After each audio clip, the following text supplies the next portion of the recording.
Kejriwal over action ఇప్పుడు కొత్త దర్యాప్తుకు కారణమైంది.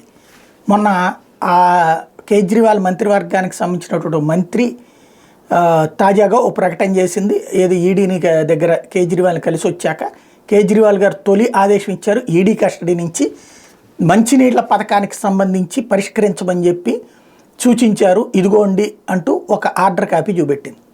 ఆయన సెల్లో ఉన్నాడు, ఆయన దగ్గర టైప్ రైటర్ ఉండదు, కంప్యూటర్ ఉండదు, ఆర్డర్ ఎట్లా ఇస్తాడు?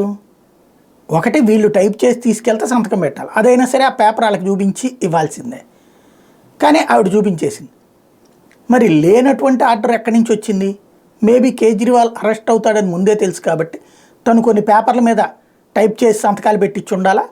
వాటిని దశల వారీగా విడుదల చేయడం ద్వారా జైల్లో నుండి కూడా గాంధీ గారి లెక్కన పనిచేశానని చూపెట్టడం కోసం ఒక డ్రామా క్రియేషన్ కోసం ముందుగా స్కెచ్ చేసుకున్నట్టు. ఇప్పుడు ఏదైతే ఈడీ దీని మీద విచారణకు ఆదేశించింది, సిబిఐ విచారణ కూడా జరగబోతోంది. కస్టడీలో ఉండగా ఆయన ఆర్డర్ ఇచ్చాడా, నిజమా కాదా అన్నది.